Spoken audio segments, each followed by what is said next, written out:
What is up, guys? Welcome to the T2podcast. Very special guest here, Jonathan Summers, Director of Esports and Digital Marketing for the Cleveland Cavaliers, and ToXsiK Bangs. Yes, you may recognize him, the old Halo player, the OG. He is on the Cleveland Cavs, 53rd overall selected pick, shooting guard. Brandon, Raudebush, how you doing, guys? Thanks for joining the podcast. Thanks for having us, Tom. Thank you. All right, so I want to jump right into this because I think it's so awesome that the NBA is supporting the 2K League. What do you guys think about how does the NBA perceive this? What do you guys think of the stereotype of a gamer? What do you think of esports being accepted kind of as a sport? Now, it's kind of weird to see this is the first time we've had a professional league of a sport game of this magnitude. Right. I mean, I'll go first. Yeah, I would. Go ahead. All right. So for me, I mean, growing up playing basketball, it was always a dream of mine to just be in the NBA.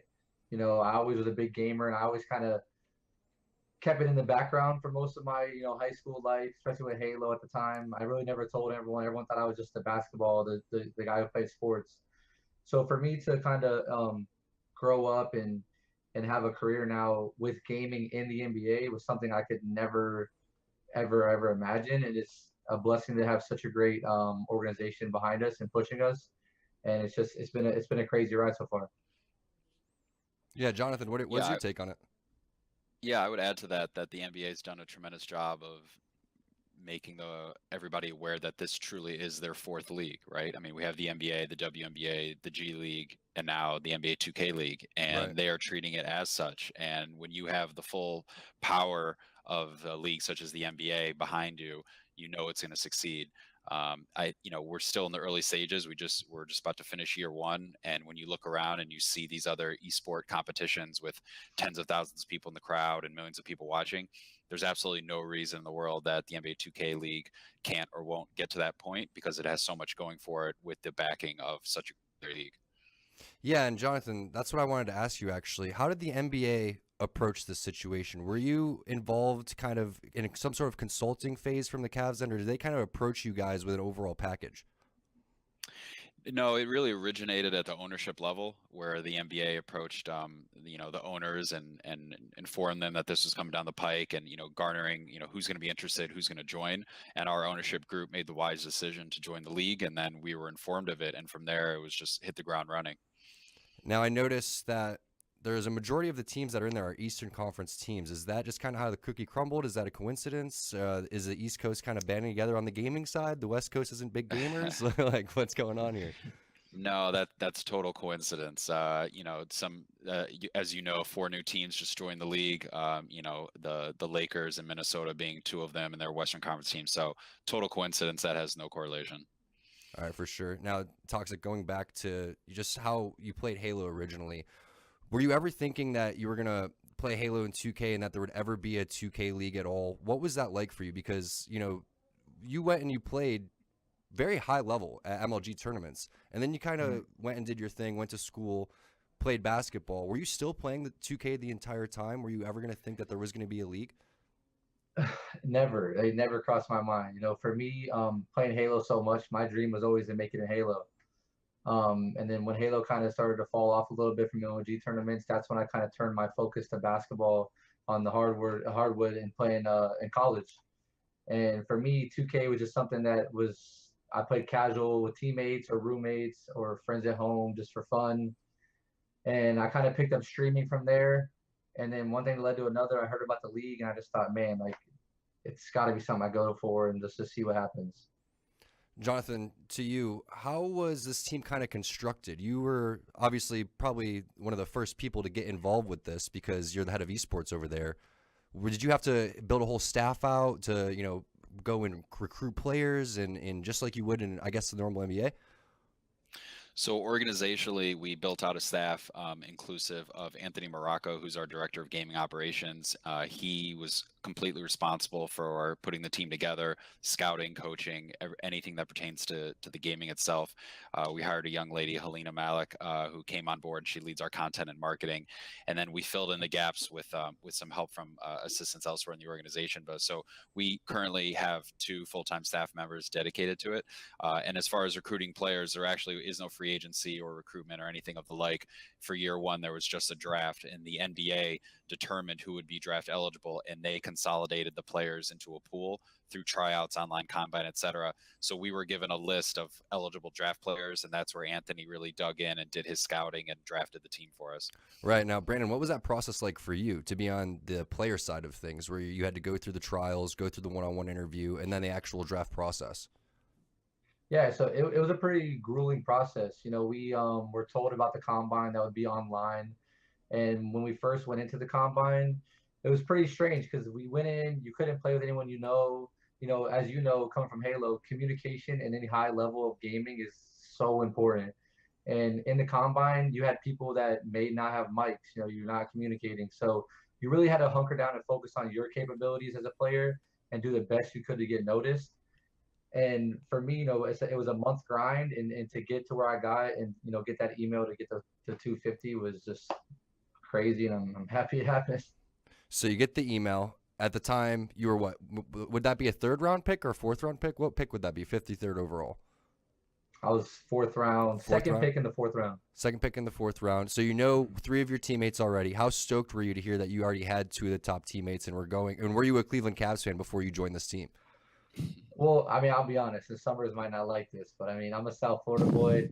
I was a Miami Heat fan, so I always followed Cleveland because of LeBron, like everyone else. So for me, going into the draft, I always read stuff online about, mock drafts and my potential stock and where I would go. And a lot of teams had me going second, third round. So when I went to the fourth round and I saw Cleveland coming up, I knew I had a great interview with Anthony Morocco, who, when I first did my interview with him, was such a great guy.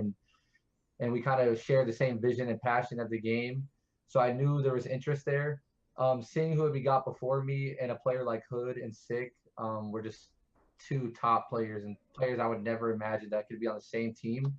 So for me to fall to them in the fourth round and have such a good base already on that team and just such leadership and experience was a blessing, and it showed this year in how we played. So you get drafted, and then the process is what? You get flown out, you stay in Cleveland, and then you just start practicing and grinding. Was it basically immediate? Oh, yeah. For me, it was like I got drafted. I talked to Anthony on the phone, and like within 7 days, I was packed up and on a plane and in Cleveland. So you guys get into Cleveland, and then you guys stay there and practice at the team house and fly to New York City every single weekend to compete. What was that like? Was it great just having your teammates there and just getting everyone together? It had to be just an amazing experience for you. Yeah, absolutely. Like, me being from South Florida and never really having, I've always been in the South. I've never been to Cleveland, I've never been to Cleveland, never been up north. So for me to go so quickly and meet these guys and live with them and build that like bond and just go through the ups and downs and trials and tribulations that we went through, it was just like, it was a great experience, and I'm really blessed to be a part of it. Jonathan, were you happy to see after the whole team was drafted, was Anthony coming to you saying, hey, we're really confident how this team shaped up? Were you guys feeling really good after that? Yeah, absolutely. Anthony had put in so many hours and weeks and months before the draft, just scouting on his own and compiling the team. And, he's always very honest with us. And after we drafted the team, he kind of took a breath and looked at me and he's like, I'm really proud and happy of the squad we assembled. And, I didn't know any different. So I just took his word for it. But then as soon as the guys got to Cleveland and we got everybody in the room and talked to them and got them playing with one another, it became evident that we had a very mature team that was going to go far. And that proved to be the case. Yeah, and you guys did. You guys ended up getting top 4. What was the experience like in New York City overall for the playoffs? What was the vibe for you? First of all, Brandon, just playing on that type of atmosphere, the camaraderie, and also the communication, like you were saying, is huge. Mm-hmm. How was the communication, I guess, just ramping up throughout the season, started? Did you guys notice just a significant growth in all of the teams, especially yours?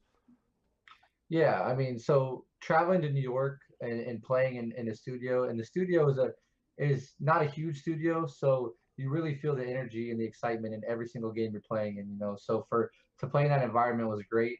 For us, me coming in from a professional background in Halo already, I already knew how important communication was, and so it was my job, honestly, and I took it on my shoulders to teach my guys how important it is to communicate positively through ups and downs in a game and throughout the season. It's never going to be perfect, but as long as we're building and fixing our mistakes, that it would pay off for us. And, for us in the long run, it really showed how much we evolved as a team, especially communication wise. A player like Hood, who has all the skill in the world, and needed a little bit of work with communication, and he really showed, in the playoffs how much he evolved as a player communication wise, and became a leader for us, and got us to where we were. That's awesome to hear. So, you guys, where do you guys think overall that you could take away the top 4 finish from the finals and maybe push that to getting to the grand finals, which is taking place here in a couple of days?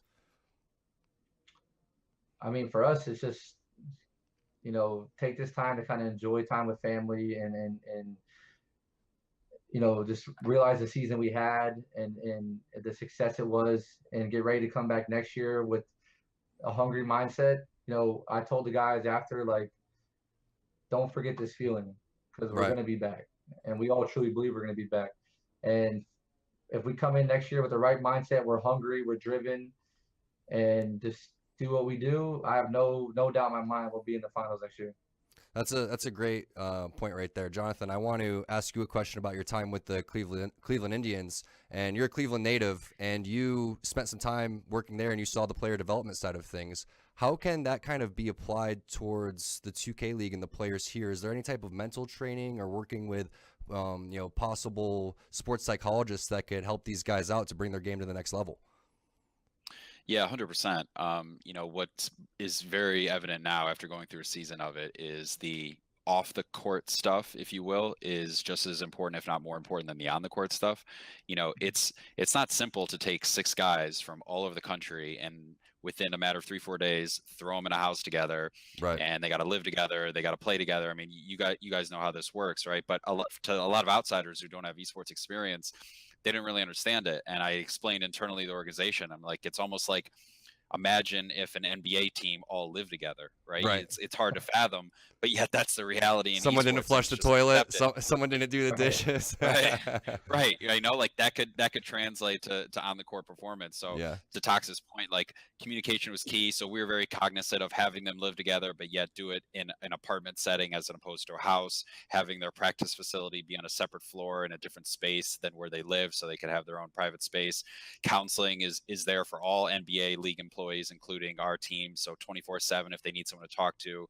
And then we set up structured sessions as well for our guys to just talk to professional just about generic topics. It could be anything. It could be financial planning, being away from your loved ones, stress of the game itself. If you don't have your mind right off the court, that's going to seep into how they perform on the court. So as much as we did in season 1, it's a big initiative for us to make sure in season 2 we take it a step further and focus on the mental health of our players. Yeah, definitely, especially with the off season coming up. I mean, it's such an important aspect of things. And what do you think, Brandon? How would you weigh, how much time you could put into playing right now and seeing, I guess, increase in your game performance versus maybe working on mental training? I mean, I think they're both equally as important. Coming into season 2, it's going to be 2K19, so it's a whole new game from 2K18 into season 1. So I mean, firsthand, it's extremely important when that new game comes out to put that grind in and learn the ins and outs of that game. So for me, that's going to be the goal. Get on 2K19, be the best player I can be, and also build my mental strength in my leadership. I take pride in being a vocal leader for my team, and being someone that's there that the guys can come and talk to me about whatever on, off the court, whatever it may be. So coming in as good as a player as I am as a leader, and being mentally strong for season 2 is extremely important for me. That's awesome to hear. And I would just add to that, something that I learned throughout this season, being somewhat new to esports, is, unlike traditional NBA or NFL, it's not about who's the physically toughest. It's really about who's the mentally toughest. Mhm. The brain is a muscle, right? And it needs to be trained, and you need to practice at it. And it's not like you can stand up and tackle the guy across from you on the monitor no matter how much you want to, right? It's like, Right. you got to be tougher mentally, and that's not something that you can measure on a 40 time or a bench press. Yeah. And so training to be as mentally strong, that's what separates the good from the great. And our team, we did go out in the Final Four, unfortunately, but that atmosphere, before the game, we're playing the Knicks. Right. That's in New York. They got an 80% crowd cheering them on. You would think you were at a Knicks game in MSG. Right. And that's where the mental toughness in situations like that come Mhm. through. So I know that Tox is a great leader in that regard. He has great mental toughness, and that's something we're definitely going to look for in players moving forward. Yeah, it's huge because it's infectious, and you could take, like you said, Brandon, these players with tons of skill and tons of talent, tons of Right. mechanics. And, once you start working on the communication, the mental aspects of things, and everyone starts really feeding off each other, that's when you can really see that team start to blossom. And it's a lot of it just coming down to limiting negative self-talk that comes in. Anytime something kind of comes in, or say you miss a shot and things don't go your way, you if you are thinking about something, people are going to feed off that from you. So you have to make sure that you just brush that off and get ready for the next one. If you lose a game, people are, arguing about it. That's a time for practice. You don't want to sit there and argue about that at the actual tournament. So there's a lot of good steps that you can take. And it seems like you guys are definitely taking the right steps. Jonathan, question for you. How did you end up trying to leverage all of this stuff? Like, it sounds like you get everyone in a team house. I mean, this is like real world road rules stuff. So obviously you guys have really, really well with Hot Pockets, Rocket Mortgage, Steel Series. You guys have your own chair as well. Was that something that you guys had beforehand, or did that kind of develop over time? In terms of our strategy for partnerships within the Yeah, for space? partnerships and leveraging, the team house and the content that you guys are creating. Yeah, I mean, we're very fortunate that we have a working relationship with 100 Thieves based on our affiliation of our ownership being involved with 100 Thieves, and that kicked off before the 2K season. So I went out to LA and spent time with Nate Shot and the crew out there, and got a real firsthand view of what a gamer house would look like and how the guys' practice setup would look like, et cetera. And then of course Anthony's our expert, and we kind of put our brains together and said, okay, this is how we're going to function on the operations of the team. But then in terms of partnerships, what's the best way to approach it? And what we realized was, instead of selling, spots and dots and guaranteeing, X number of impressions or things of that nature, what we wanted to do was focus on bringing in a smaller number of partnerships, but give them greater assets. So, they have the intellectual property, putting on events and marketing, digital and social, virtual assets, physical assets. We wanted our partners to be truly that partners. And that's a phrase that gets thrown around a lot. But in this instance, it really was true. And we wanted partners who would benefit from a variety of assets on our side, but then also bring stuff to the table. And we were fortunate to get two founding partners in the form of Rocket and Hot Pockets, who are well-versed in esports space. Both of them have experience in esports. And then to your earlier comment, we were great to get brands such as Rainer Chair and Steel Series on board, who obviously know the space as well. So they helped us as much as we helped them. Yeah, that's awesome. And it seems like, your relationship with 100 Thieves is definitely paying off. Does the relationship with the NBA kind of filter in the same way? Is there what type of support from the NBA? Like you said, that they're the fifth league now. The 2K League is the fifth league. What additional support can we expect from the NBA, if any, or is that information kind of still hidden somewhere? Well, a lot of that's going to evolve over time.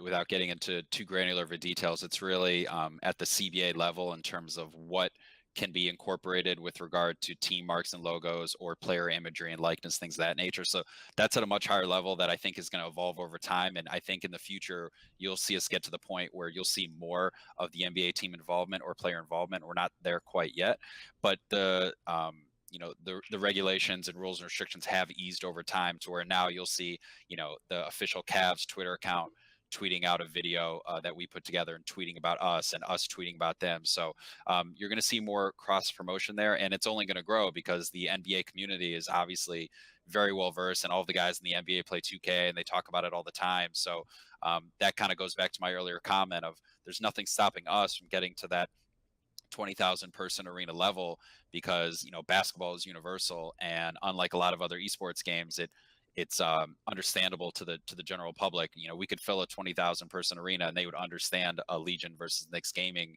game right off the bat. There would be no explanation necessary.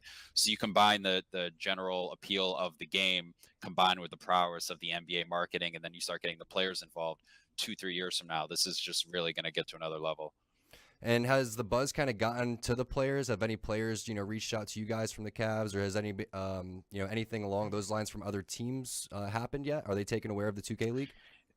Yeah. Oh, yeah. The players definitely are aware.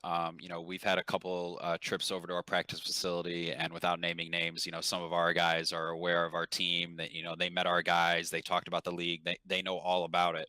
So right now, everyone knows about it, but we're just not at that point where the NBA and the players themselves are cross promoting with us. But underneath the surface, they're fans and they're very well aware of what's going on. So one of the things that I think that is going to be big for the growth, just in any game and in general, is, we've dealt with this, Brandon, in Halo numerous times, with Halo 1 coming out, Halo 2, and Halo 3. And while it is the same title, while it still says Halo in it, it's a different rendition of the game, just like 2K18 and 2K19 are going to be different. What type of stuff would you like to maybe see implemented over from season 1 to season 2? Because right now, to my understanding, that everyone gets a 90 rating and each position gets 5 players to select through. But we were discussing, and this is your idea, maybe some dribble options, or what are some other things, and why do you think those things can help make this just a little bit more competitive? Yeah, I mean, first of all, I think they did an absolute great job in season 1. Any adjustments for season 2? Everyone in the 102 and anyone that's going to be in the 2K league, they're there for a reason, and those are some of the best players in the world. So giving those players the ability to have some bit of customization to their players, whether that is dribble moves like we talked about, they give us the ability to have our own custom jump shots with timings and certain things. That really gets to show you a player's true talent and what they can do with what they're used to. So implementing those type of things for season 2, obviously, gameplay wise, just tweaking like a little things with whether it's defense mechanics or shooting mechanics or little things like that. And with that, I think we're in great shape moving into season 2. Now you're running community tournaments as well. You have been before the 2K League started. How has that feedback been? And has it been just constantly growing? Because it's honestly great to see someone, because it's tough, going out there and playing, and then to see you giving back to those guys is great. To go and give them an opportunity to go and play, is that something that you're going to continue to do? Yeah, absolutely. And my main reason behind that is before the 2K League, I was just a normal streamer that played 2K. And honestly, the support and love I've gotten from the 2K community got me to the point that I'm at right now. And so for me, getting on a high platform and a bigger stage, I feel it's only right to continuously give the community opportunities to showcase their skills and their abilities. And if that's going to be through me, for it, because without them, I'm not where I'm at right now. That's what I like to hear. All right, so Jonathan, going from season 1, you guys are satisfied, I guess, to an extent with where you guys are, happy with where you guys had placed. Definitely top 4 out of 17 teams is amazing. What can we expect from you guys moving forward? Obviously, a little bit of a break time here. The finals are coming up. Gonna attend the finals? Are you guys gonna watch that? Or Brandon, are you a little salty that you lost still? Look, man, they're 2 great teams. I got friends on both teams. I haven't decided if I'm going to watch it or not. It's still a sour taste in my mouth because we do feel like we were there. But we'll be there next year, and good luck to both teams.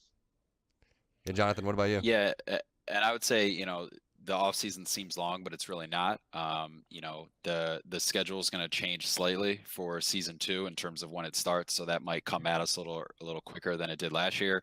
And then obviously with the implementation of 4 new teams, then you have expansion teams, expansion drafts, things of that nature. So the off season actually is not as long as it would seem. So we're getting right back into the thick of things. We had a league call this morning to go over the off season and the schedule of things that are going to occur, and it's all occurring very quickly. I mean, you're going to start seeing some important dates pop up starting next month. So we're right back into it. That's awesome to hear. So they're already hopping on calls with you guys, getting scheduled for the next season. And is there any type of information that you could possibly relay to us that hasn't, been public quite yet, or has been public of recent that people may not know of, Jonathan? All I can say publicly is what's public in terms of the 4 new teams, and that the season's going to start a little bit earlier, but not at liberty to give out dates of the draft or expansion draft or tryouts or anything like that. We'll let the league disseminate that information, and it'll be public soon. That's exciting stuff. So how will the roster, shape up? How many people can you guys keep? Is that something that is still being shaped in terms of the rules since the expansion teams are being added in, or because my question to Brandon after that would be, how do you feel, right now about that situation? Yeah, so I can't get into specifics again because it's for the NBA to release that information. Right. But all I can say is, we will be able to protect some of our team from the expansion draft, and then after the draft occurs, we're hoping there's an opportunity to bring back other members of the team as well. But there's no denying the fact that the teams are going to change, right? Like all 21 teams, including the 17 Just like always. Our rosters are not going to be the same. Yeah, Yeah. and there, there's a little more turnover most likely than you would see in other traditional sports and other esports franchises as well. But our hope and aim is to retain as many players from our team as possible because we love our roster and we want to bring our guys back if possible. Yeah, it seems like you guys had a really great showing. The team's really tight knit, and that's just one of the things. Like in traditional sports, sometimes you may never play with that same roster again, and that's just what makes it so special. So Brandon, for you, things are moving pretty quickly. Are you gonna, when are you gonna get back onto the grind? When are you gonna start doing it again? Because you said that you're gonna get back with, your family and friends. You're back in Palm Beach now. You're gonna have the finals obviously coming up. Are you feeling like, next week is the grind, or are you going to take a little bit of a vacation, or how does that feel for you? I mean, for me, I'm pretty much ready to go right back into it. For me, I have a stream that I have to maintain. And I have a fan base that I'm trying to continue to grow going into 19. So I have about 2.5 weeks until 19 comes out. So, from there, I'm grinding my stream, trying to grow my fan base. 19 comes out, jump right into it. And just hit it headstrong and keep the momentum going. Jump right back into season 2 and wear a Cavs Legion jersey again for season 2 and then get right back to it. Well, I hope to see it happen. Jonathan, last question for you. It seems to me like you guys have a huge advantage of having the NBA on your side and also just the traditional, sports background that they have and applying it to this league. Do you feel like that is, the number one thing that's going to help this thing grow? Because to me, that seems like such a cornerstone to this thing is having the NBA support and, like you said, having that evolve over the years. Because when I first started gaming, and Brandon can attest to this, we wanted to get rid of the stereotype, and having the NBA involved with something like this, and we've seen it over the year with like Drake playing Fortnite with Ninja and things like that. These are the type of things that just make gaming so much more widespread. Would you agree to something like that? Yeah, 100%. I mean, you hit the nail on the head. It'd be one thing if this league was formed without the NBA, but the fact that the NBA was instrumental in forming this and it has the full backend of the NBA, it removes all doubt in my mind that this is going to succeed and grow because, I mean, everything the NBA touches turns to gold. It's the most innovative sports league in the world, and it's very forward thinking. And the fact that they did this before the other professional sports tells you where league's office head is at. So we're very excited. We're very bullish on it. We're confident this is going to be around for the long haul. And internally here in Cleveland, we consider this our 5th franchise. We have the Cavs, we have an AHL minor league hockey team, we have Arena League football, we have a G League basketball team, and we have the Legion. And we treat it like any of those other franchises, and it deserves the same amount of respect and work and equity that those other teams do. So we're very excited about the future, and there's no doubt in our mind that this is going to take off.